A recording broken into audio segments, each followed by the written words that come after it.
Hey hello, balik lagi di channel Spoiler Moon dan kita akan lanjutkan lagi kisah hidup Tuan Muda Yun. Di part sebelumnya, Yun Xiao berhasil memulihkan Little King Kong. Dan di saat yang sama, di luar Monumen Dewa, keluarga Wei kini masih sibuk melawan naga petir dan Phoenix api. Nah, apa yang akan terjadi berikutnya?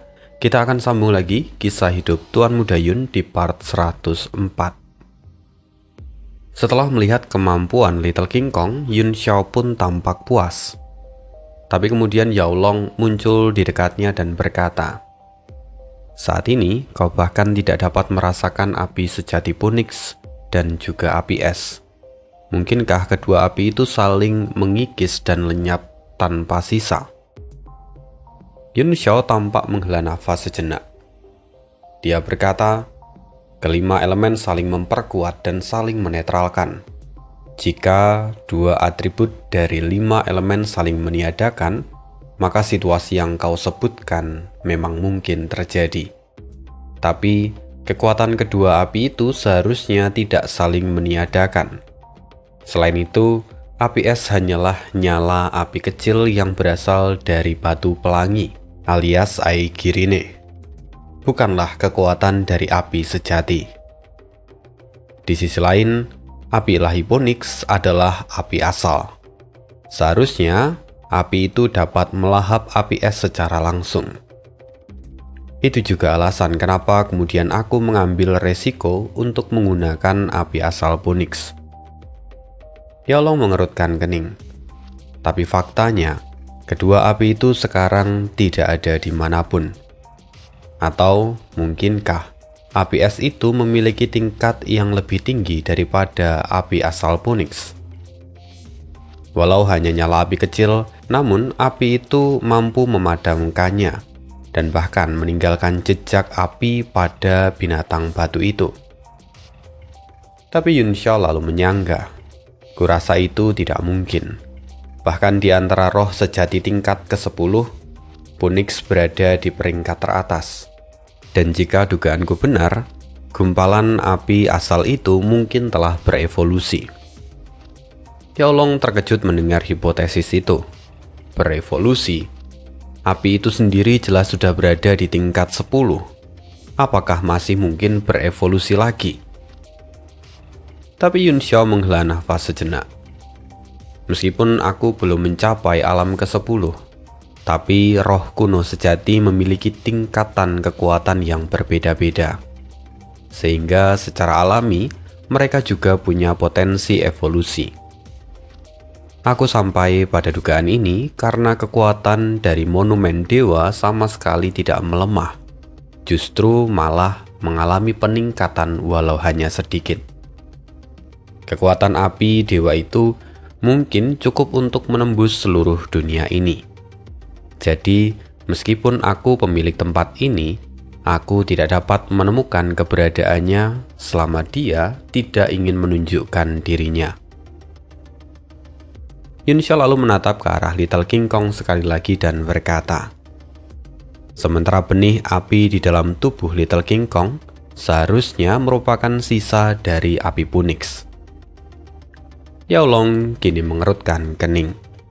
Jika memang begitu, bukankah berarti selama kau dapat mengendalikan api es itu, maka kau bisa terus menyalurkannya ke api Phoenix sejati dan membuatnya menjadi semakin kuat?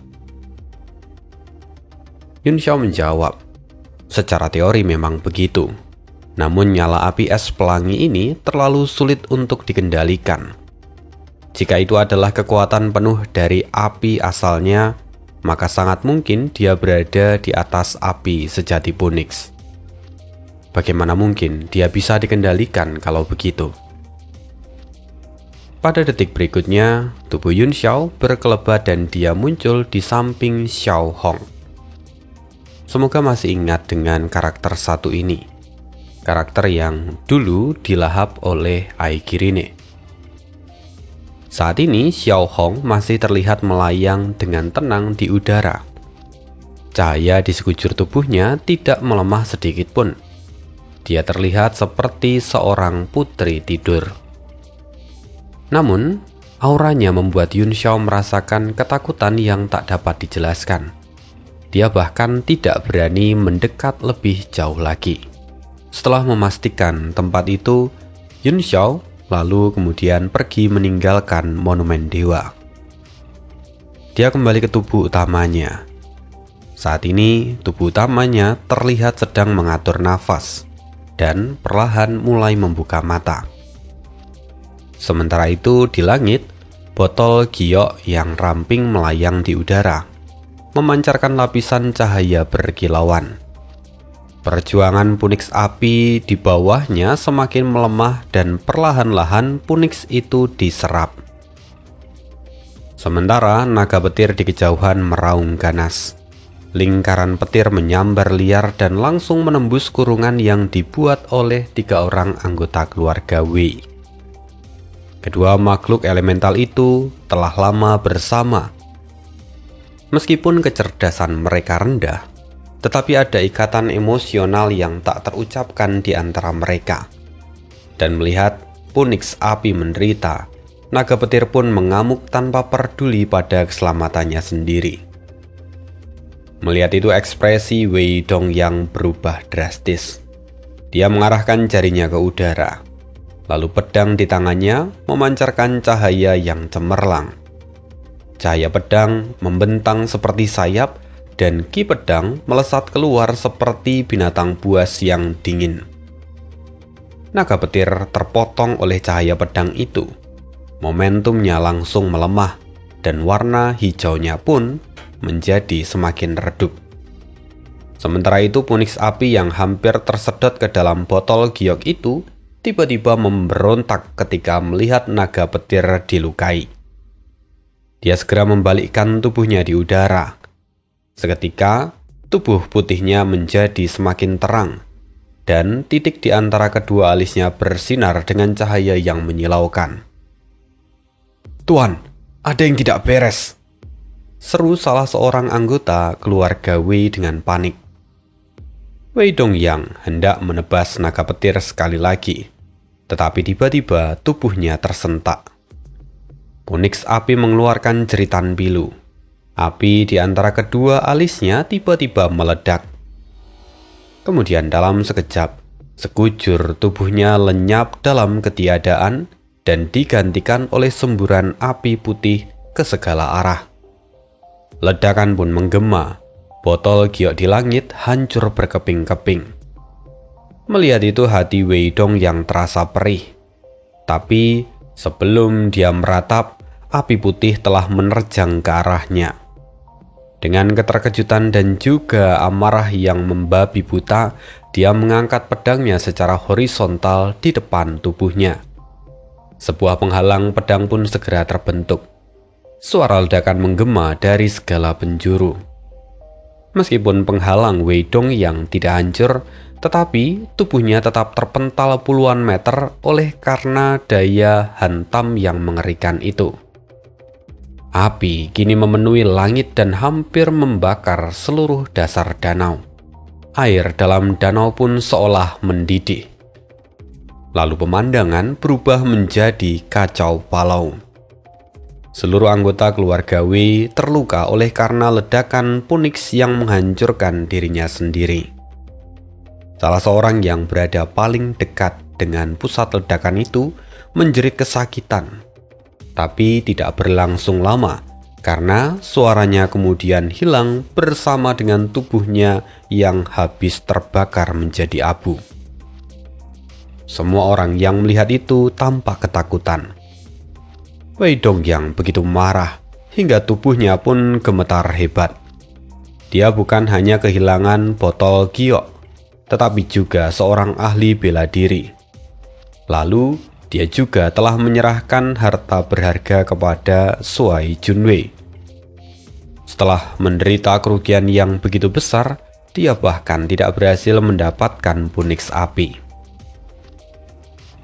Di bawah hantaman api yang begitu luar biasa, naga petir pun menjadi semakin redup dan mengeluarkan raungan sedih. Mata Yun Xiao tampak berbinar. Dia segera membentuk segel mantra dengan satu tangan. Yao Long pun menyatu dengan jiwanya. Lalu, tubuh Yun Xiao mulai berubah menjadi wujud iblis. Kekuatan jiwa yang dahsyat menyebar, lalu kemudian dia berteleportasi. Shuai Junwei sendiri terkejut. Dia terlalu sibuk bersukacita saat melihat keluarga Wei menderita kerugian yang besar. Sampai-sampai dia tidak lagi memperhatikan kondisi Yun Xiao. Baru setelah merasakan gelombang kekuatan spiritual yang mengerikan dari Yun Xiao, dia menyadari kalau Yun Xiao telah berubah menjadi iblis. Setelah Yun Xiao memulihkan Little King Kong, kekuatan jiwanya sebenarnya belum pulih. Dia hanya bisa mengandalkan kekuatan Yao Long saat ini, yang mana levelnya tidak lebih tinggi darinya. Dengan kekuatan itu, dia membentuk segel petir. Dengan kedua tangannya, dia melesat turun dari langit dan menjebak naga petir di dalam segel itu. Naga petir sendiri sudah berada di ambang kehancuran. Jadi, dia tidak mungkin bisa melarikan diri. Di depan tatapan semua orang, naga petir itu tersedot masuk ke dalam tubuh Yun Xiao. Pemandangan ini membuat semua orang terpaku. Para anggota keluarga Wei saling memandang dengan ekspresi kosong, tidak tahu harus marah atau putus asa. Sementara di sisi lain, Wei Dongyang hampir meledak karena marah. Mereka berdua sama-sama mengincar roh elemental, tetapi hasilnya benar-benar berbeda.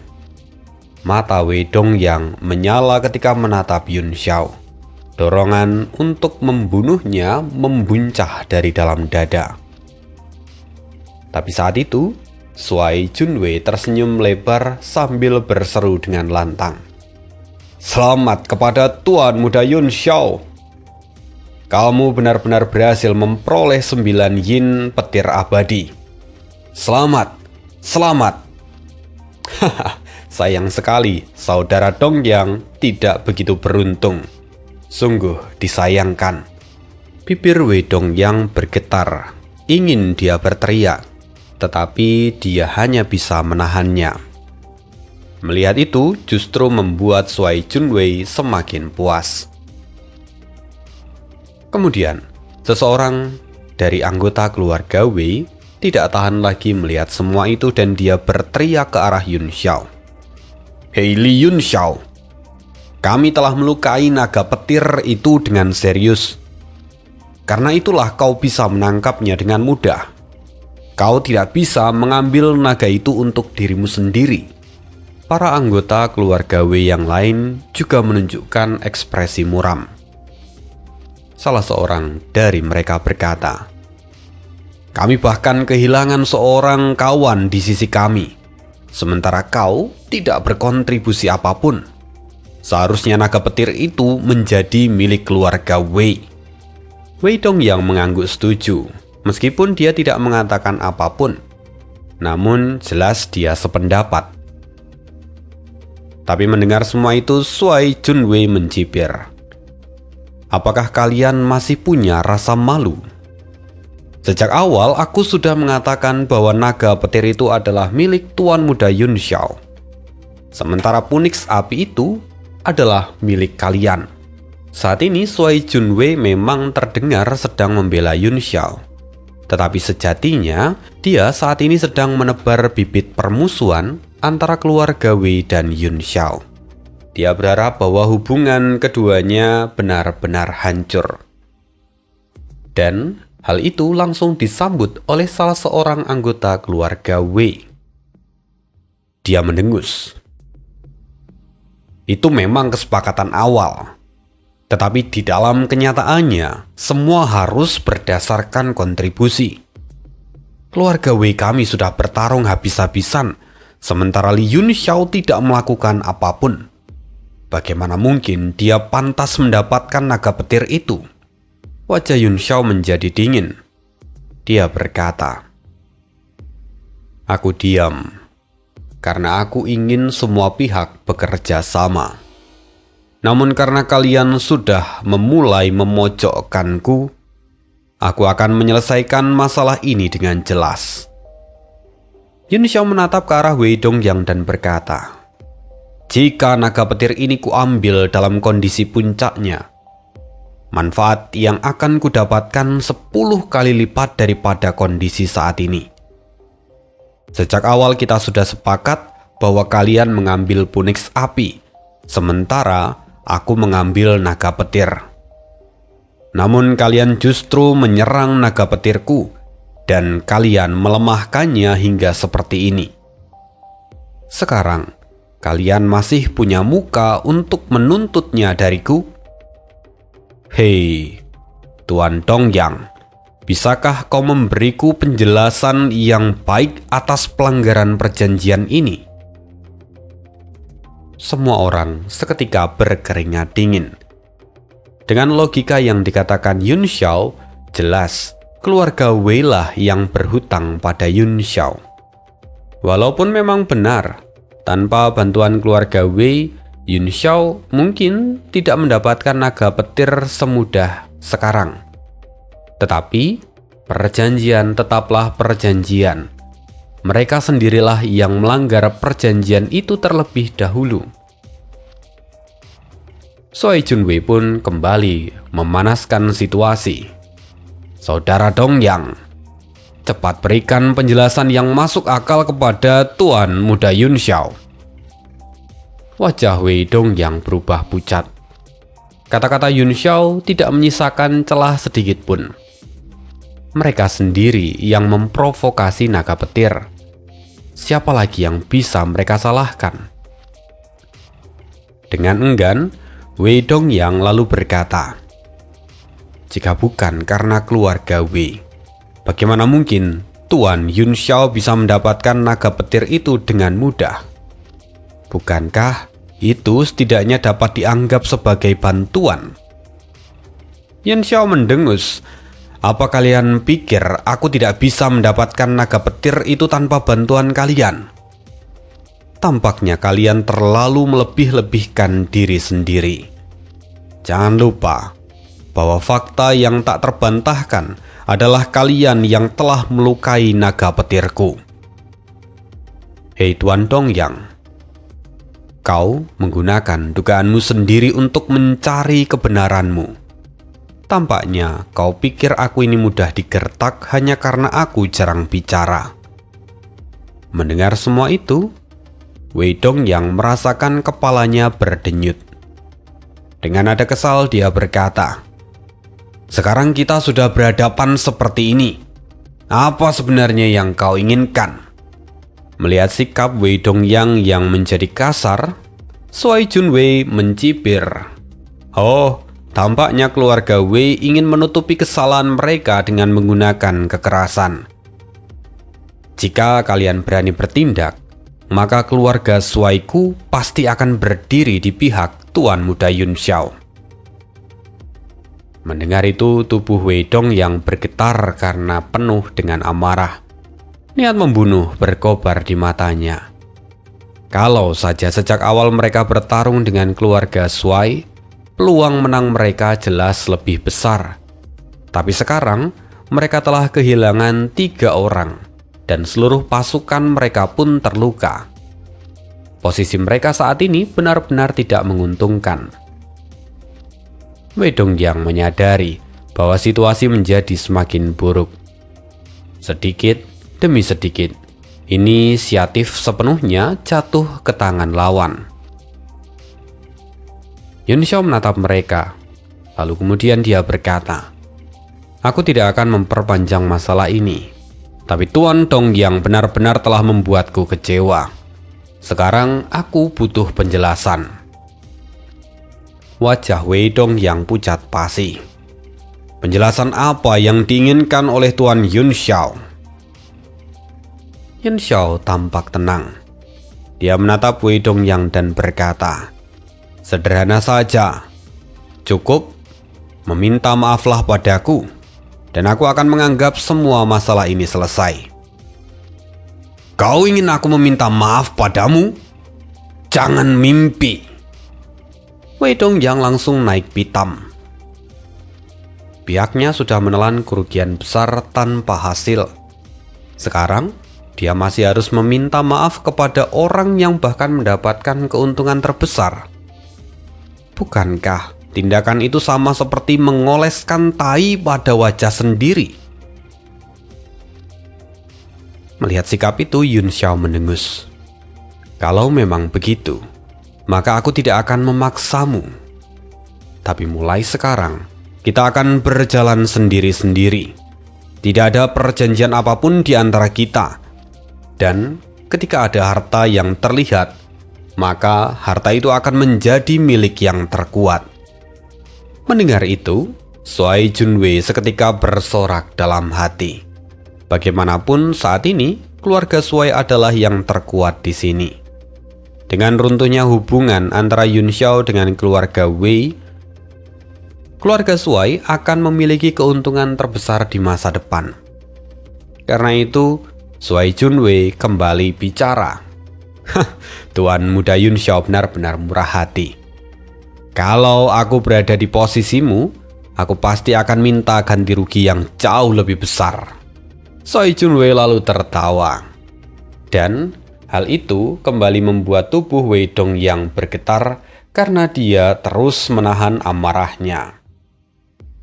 Dengan dengusan, Wei Dongyang berkata, "Bagus, bagus, Shuai Junwei, Li Yun Xiao, kalian memang kejam. Kalau kalian memang ingin berpisah dengan keluargaku, maka silahkan saja. Tapi sebaiknya kalian tidak jatuh ke tanganku di masa depan." Wei Dongyang mengibaskan lengan bajunya sebagai tanda dari akhir kerjasama mereka. Melihat Wei Dongyang yang berbalik, Shuai Junwei mencibir. "Kalau begitu, kuucapkan semoga sukses saudara Dongyang. Semoga kau beruntung di jalan." Bagaimanapun, dari sudut pandang Shuai Junwei saat ini, 3 keluarga dari kota Nagabumi sudah bergabung dengan keluarga Qin. Jika kesempatan ini bisa dipakai untuk menyingkirkan keluarga Wei, maka 2 dari 3 kekuatan besar di kota Nagabumi akan lenyap. Dan yang tersisa hanyalah keluarga Du. Dengan begitu, maka pengaruh keluarga Shuai bisa meluas hingga ke seluruh kota Nagabumi. Jelas, kalau dia bisa mendapatkan keuntungan ini, maka apa yang dia peroleh bahkan jelas jauh lebih berharga daripada harta apapun yang ada di sini. Oleh karena itu, Shuai Junwei benar-benar berbunga-bunga ketika memikirkan ini. Sementara itu, Yun Xiao sendiri, dia berkata dengan tegas, "Tuan Dongyang, aku akan mengingat apa yang terjadi hari ini.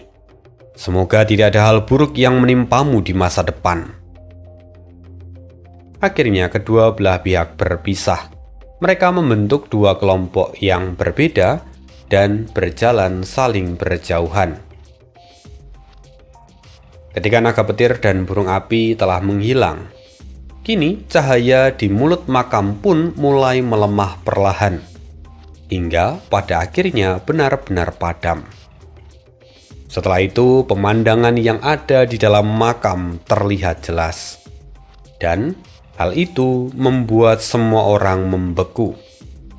Begitu melihat apa yang ada di dalam sana, mereka terkejut hingga mundur beberapa langkah dengan wajah pucat.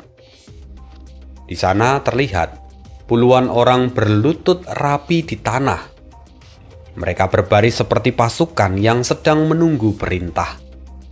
Dan yang lebih menakutkan, orang-orang itu bukan hanya orang-orang dari keluarga Qin dan keluarga Wei yang sebelumnya menyerang rombongan Yun Xiao. Tetapi di sana juga ada orang-orang dari keluarga Du yang sebelumnya tak terlihat, dan bahkan ada beberapa sosok asing yang kemungkinan mereka adalah para ahli yang pernah terjebak dalam situasi serupa. Melihat itu, semua orang merinding.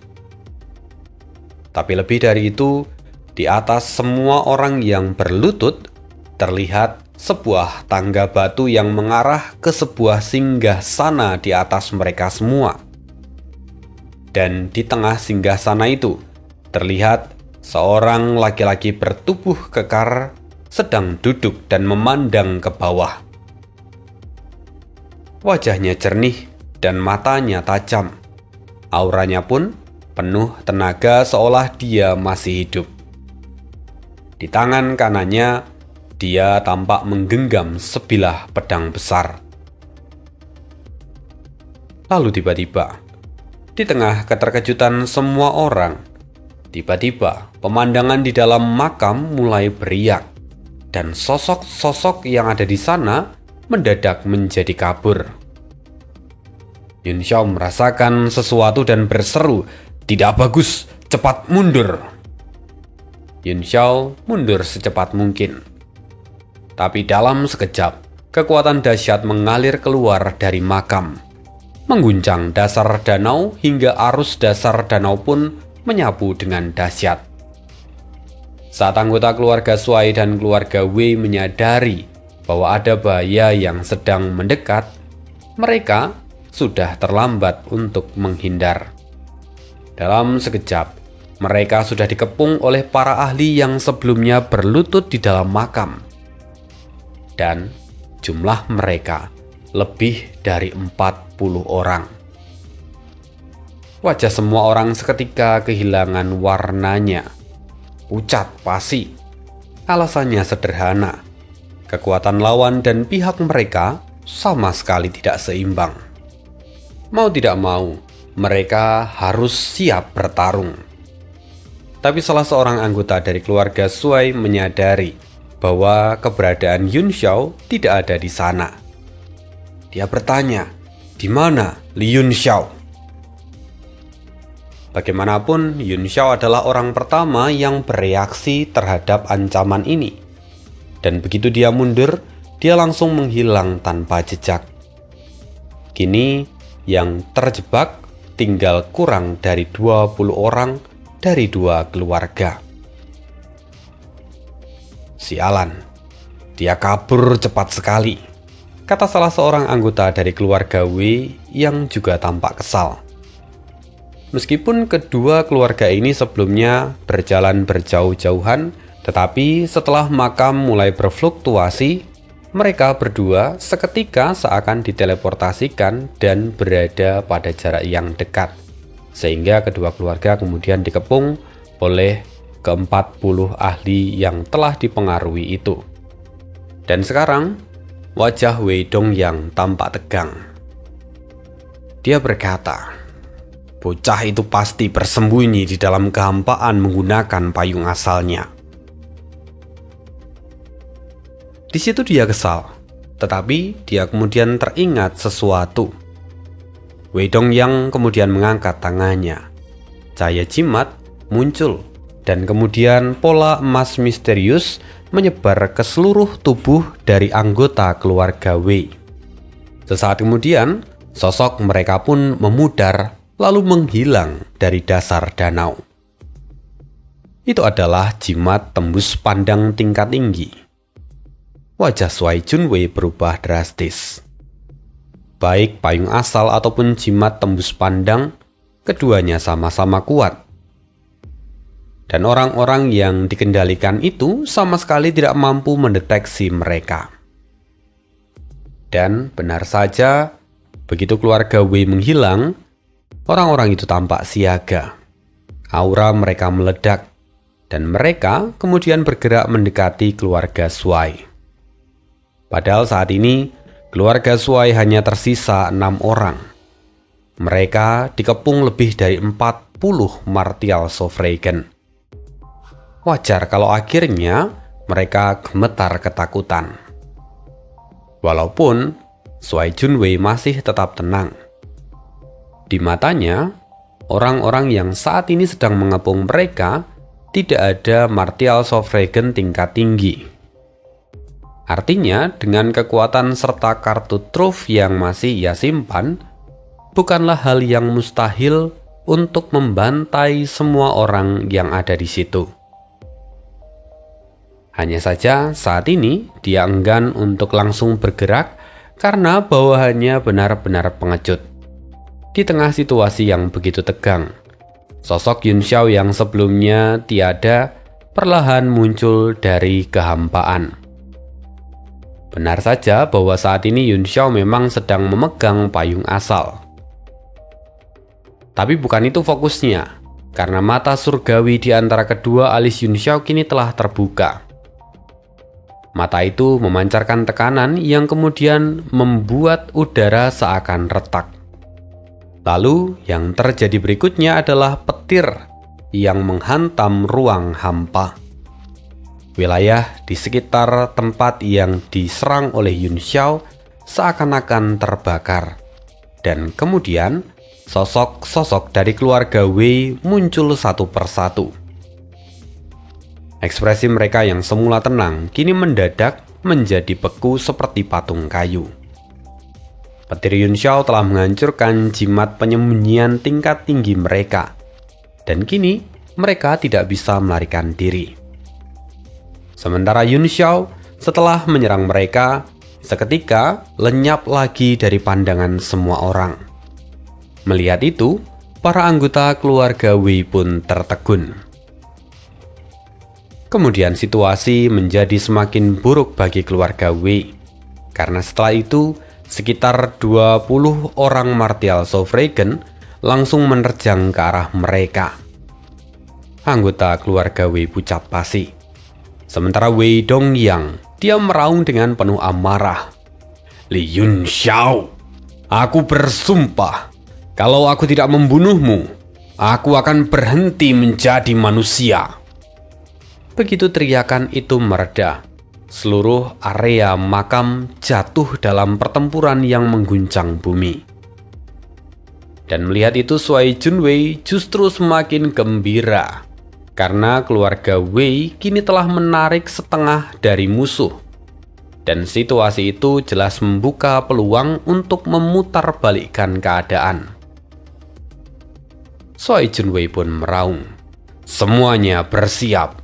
Bertarunglah sampai mati, karena itu adalah satu-satunya jalan keluar bagi kita."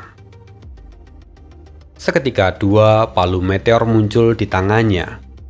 Rantai besinya berdenting saat diputar liar di depan tubuhnya. Senjata itu lalu membentuk pusaran seperti nebula.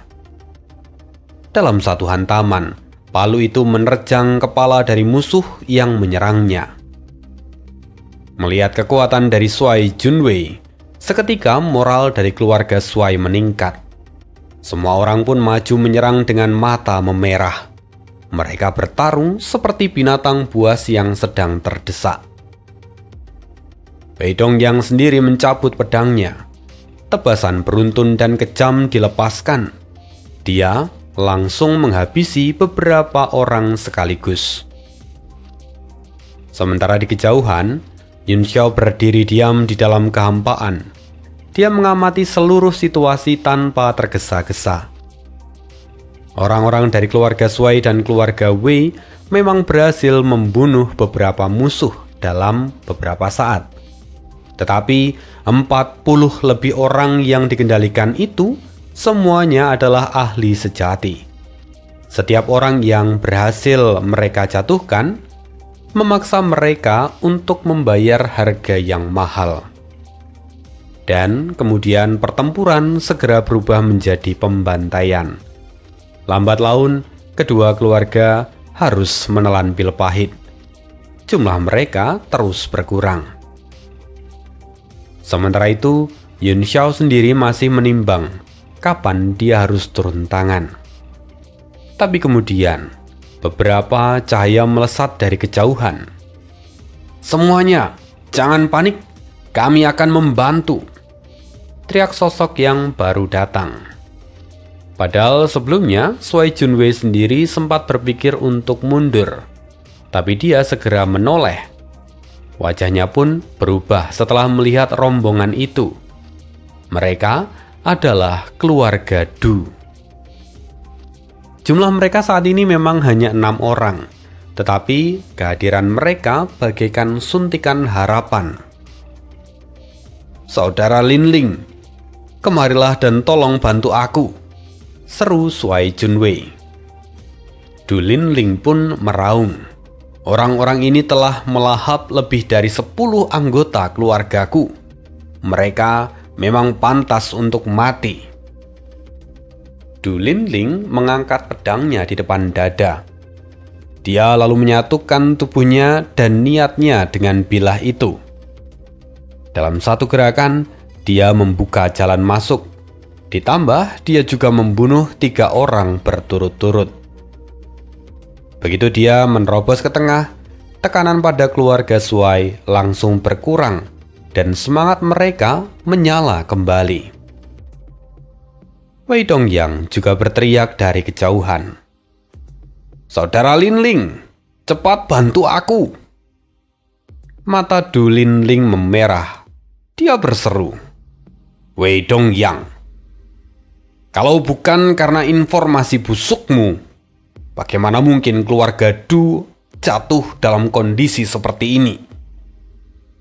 Mendengar itu, Wei Dongyang pun panik. Dia segera berkata, "Tidak, saudara Linling, kamu salah paham. Tempat ini yang terlalu aneh. Perubahannya terlalu cepat. Informasi apapun bisa jadi tidak akurat.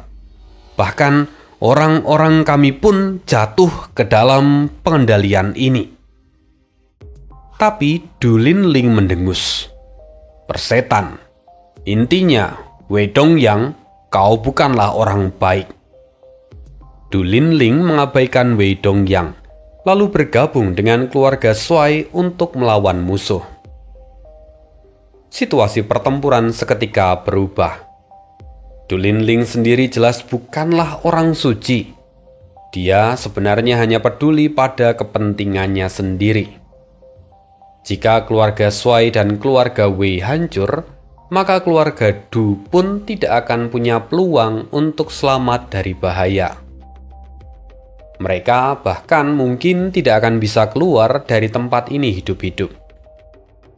Ditambah, keluarga Wei juga berasal dari kota yang sama dengan mereka.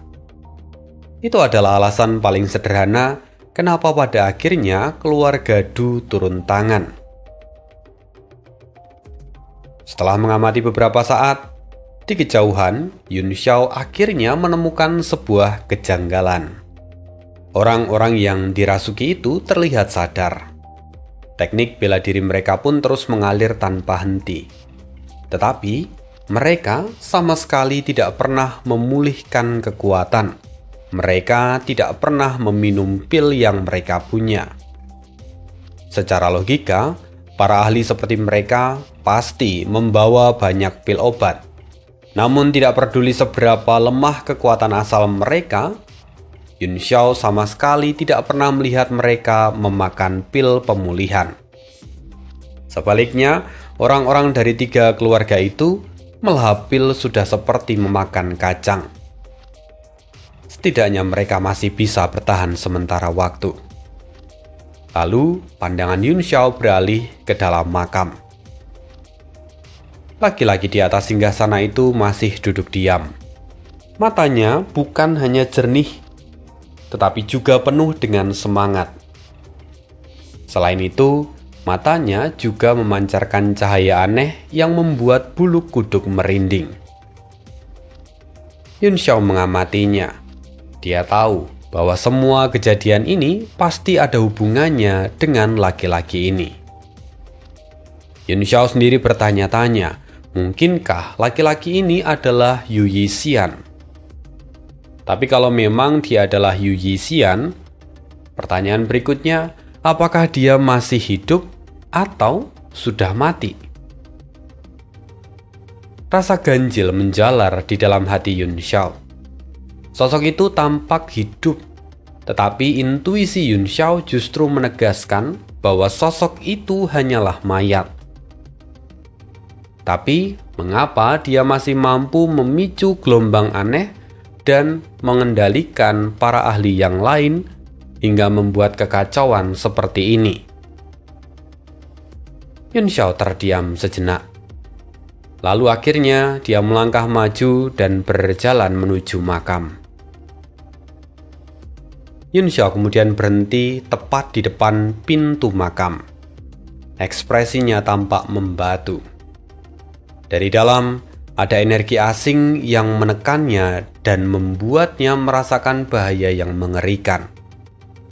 Lebih dari itu, rasa ini entah kenapa juga terasa familiar. Yun Xiao mengerutkan kening. Perasaan apa ini? Sambil berpikir, Yun Xiao sendiri bersiap untuk melangkah masuk. Namun pada detik berikutnya, hawa dingin menghantam jantungnya. Ketakutan meledak dari dalam dirinya, memaksa Yun Xiao kemudian mundur secara refleks. Lalu, pada saat yang sama, pedang berharga di sisi Yu Yixian yang sebelumnya tertancap di tanah, tiba-tiba berkelebat. Esensi pedang yang tak tertandingi melesat dan menerjang ke arah Yun Xiao. Yun Xiao tak punya waktu untuk menghindar. Dia mengayunkan payung asal untuk menahan serangan itu. Kekuatan tembus pandangnya seketika hancur. Sosok Yun Xiao pun akhirnya muncul. Wajahnya tampak pucat, matanya penuh dengan keterkejutan. Kesadaran pedang itu terlalu kuat. Setidaknya, itu adalah serangan dari seorang martial Sofragen tingkat tinggi. Yun Xiao bertanya-tanya, tapi apa yang terjadi dengan pedang ini? Jika Yu Yixian yang asli yang menyerangnya, seharusnya dia tidak akan kuat menahan itu. Namun, kalau ini bukan Yu Yixian, lalu siapa yang mengendalikan tebasan pedang itu? Wajah Yun Xiao semakin tegang. Dia menjadi jauh lebih waspada saat ini. Sementara di luar aula, para ahli yang tadi mengepung ketiga keluarga menyadari kemunculan Yun Xiao. Akhirnya, beberapa sosok langsung bergegas dan berbalik, menyerang ke arah Yun Xiao dengan penuh amarah. Sementara yang lain tetap menahan ketiga keluarga itu. Melihat para ahli yang saat ini mengejar dirinya, Yun Xiao kemudian menarik kembali payung asalnya. Lalu dia mengangkat cermin awan senja ke langit. Cahaya cermin pun menyebar, membentuk susunan di hadapannya. Dalam sekejap, puluhan cermin lalu mengembun di udara. Yun Xiao sendiri melangkah ke salah satu cermin itu. Lalu dia menghilang seketika. Di saat yang sama, ketika para pengejar menerobos masuk, Yun Xiao muncul di sisi lain. Dia mengangkat tangannya dan menunjuk ke langit dengan tenang. 9 pedang menggantung tinggi di udara. Lalu kemudian jatuh serentak menghantam susunan cermin. Dihantam oleh Ki Pedang, puluhan permukaan cermin pecah beruntun. 9 pedang mengamuk dengan kekuatan yang tanpa ampun. Para ahli yang lolos dari susunan cermin langsung terkurung dalam tebasan 9 pedang. Ki Pedang menekan turun dari langit. Wajah mereka seketika berubah drastis. Yun Xiao tampak tetap tenang, tapi tubuhnya berubah dan aura iblis menjalar dengan cepat. Kali ini dia kembali menyatu dengan Yao Long, sehingga kekuatan jiwanya melonjak ke tingkat 9. Dengan satu tangan Yun Xiao membentuk segel. 9 pedang segera membentuk susunan pedang. Jimat pedang pun menyala. Lalu Ki Pedang memutar seperti pusaran raksasa, menyedot para ahli yang mendekat itu dengan serentak. Akhirnya, tubuh mereka meledak satu persatu di dalam pusaran pedang itu.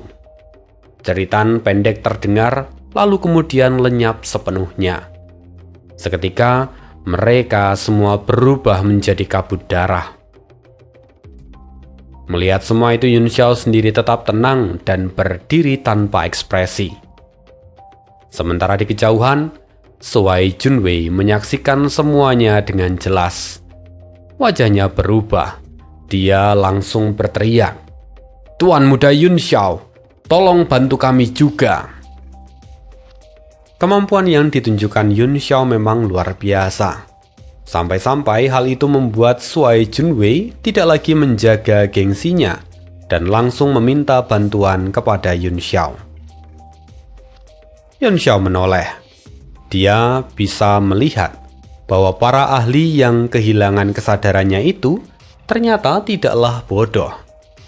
Kini mereka mengirim lebih banyak orang untuk mengepung keluarga Shuai dan keluarga Du, sehingga tekanan pada keluarga Wei pun sedikit berkurang. Walaupun Wei Dongyang kini masih terdesak dan juga kewalahan. Di tengah pertempuran yang sengit itu, Wei Dongyang melirik ke arah Yun Xiao. Tatapannya penuh dengan kebencian, seperti mata pisau yang ingin memotong leher ayam. Tapi Yun Xiao hanya menatapnya sekilas, lalu kemudian berpaling. Wajahnya dingin. Dia langsung terbang menuju posisi keluarga Shuai. Meskipun Wei Dongyang adalah martial Sovereign bintang 6, tapi Yun Xiao sama sekali tidak menganggapnya sebagai ancaman. Lalu, begitu memasuki medan perang dari keluarga Shuai, Yun Xiao melepaskan Dark Thunder.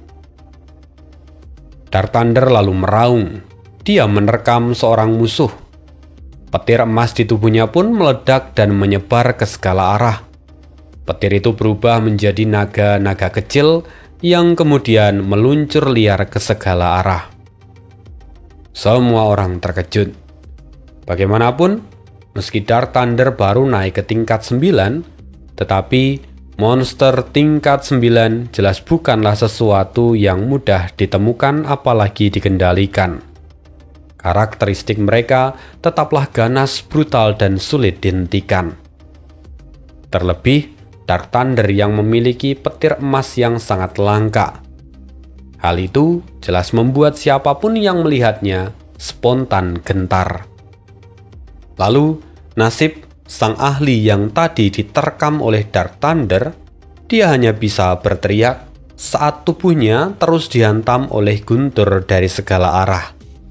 Tubuhnya tercabik-cabik dan menghitam. Sampai akhirnya ahli itu sama sekali tidak memberikan perlawanan. Keganasan ini membuat semua orang di sekitar tersentak dan bahkan mundur tanpa sadar.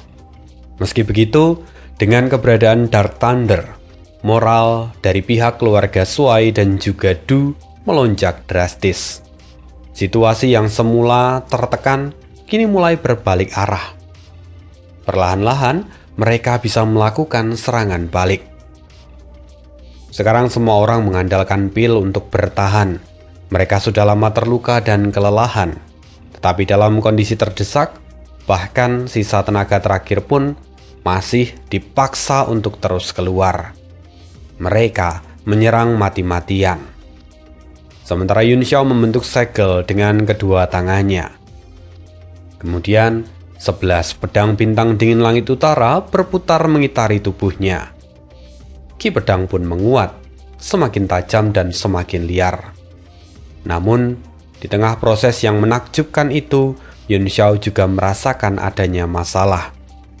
Bahwa semakin banyaknya jumlah pedang yang ia kendalikan, semakin sulit juga dia memegang kendali atas bilah pedang yang ia miliki. Walaupun saat ini dia sudah menyatu dengan Yao Long dan kekuatan jiwanya mencapai tingkat 9, tetapi mengendalikan 11 pedang tetaplah terasa berat. Mata Yun Xiao menyipit. Kalau aku mengikuti instruksi ilustrasi sejuta pedang dan harus mengendalikan 10.000 pedang, bagaimana mungkin itu bisa dilakukan? Yun Xiao hanya bisa maju selangkah demi selangkah. Metode kultivasi ini mungkin belum sempurna karena ia nyaris melampaui batas seni bela diri. Bahkan sang pendiri dari teknik ini pun mungkin belum pernah benar-benar mengendalikan 10.000 pedang. Dan dugaan Yun Xiao memang nyaris tepat. 10.000 pedang sejatinya hanyalah deduksi di atas kertas. sebuah bayangan yang bahkan penciptanya pun belum tentu bisa mewujudkan. Saat ini Yun Xiao hanya bisa menarik nafas tipis. Dia menggunakan seluruh kemampuannya. Gambar pedang ke-11. Dia mengangkat tangan, lalu kemudian menyerang. 11 pedang yang berputar langsung menyatu menjadi satu pedang raksasa. Bila itu melesat ke udara, lalu membelah turun ke arah gerombolan ahli yang telah dikendalikan. Jimat pedang berkelip di tubuh pedang raksasa itu, memancarkan cahaya emas yang menyilaukan. Yun Xiao pun mengganti segel di tangannya. Pedang raksasa hancur berkeping-keping, berubah menjadi ki pedang kecil yang tak terhitung jumlahnya. Semuanya padat seperti kawanan ikan mas yang menyeberangi sungai. Semua orang terguncang. Mereka bisa merasakan teror di balik serangan itu. Namun, bersama dengan itu, kegembiraan juga meledak di dalam dada mereka. Semakin kuat pihak mereka, semakin besar pula peluang mereka untuk menang. Hujan awan pedang. Itulah gerakan Yun Xiao kali ini. Suara itu lalu menembus riuhnya pertempuran. Melihat kekuatan yang begitu luar biasa dari Yun Xiao, Du Linling pun mengakuinya. Segera dia berkata, "Tuan Yun Xiao, apa yang bisa kami lakukan untuk membantu? Berikan perintahmu, kami akan melakukannya." Semua orang yang ada di sana mengangguk dan setuju dengan perkataan yang diucapkan oleh Du Linling. Yun Xiao pun mengangguk dan berkata, "Tuan Junwei, coba hubungi tim lain sekarang. Kita lihat apakah kamu bisa mendapatkan respon dari mereka." Mata Suai Junwei pun berbinar. Secercah harapan melintas di wajahnya. Dia buru-buru mengeluarkan cakram formasi, lalu mulai membentuk segel di atasnya. Pola cahaya muncul silih berganti di atas permukaan cakram, seolah pertukaran informasi sedang berlangsung. Setiap sekte atau keluarga memang memiliki metode komunikasi rahasia mereka sendiri-sendiri, dan orang luar hampir mustahil untuk menebaknya. Tapi dari perubahan ekspresi Suai Junwei membuat semua orang bisa menebak hasilnya. Suai Junwei tertawa keras. "Berhasil! Aku berhasil menghubungi mereka. Mereka sudah dekat." Ekspresi semua orang pun berubah. "Itu bagus. Dengan datangnya mereka, kita bisa menyelesaikan ini," kata Yun Xiao dengan tenang. Semua orang pun segera menyesuaikan nafas mereka, memulihkan tenaga sebisanya, dan bersiap untuk menghadapi apapun yang mungkin terjadi setelah ini. Dan sampai di situ kisah hari ini. Kita akan sambung lagi kisah hidup Tuan Muda Yun di part berikutnya. Di part berikutnya ada sosok yang kembali muncul, maksudnya dia sudah karakter lama tapi muncul lagi. Dan kita akan cari tahu siapa dia di pertemuan berikutnya. Sekian dari Ani hari ini, terima kasih, see you again di next video dan bye.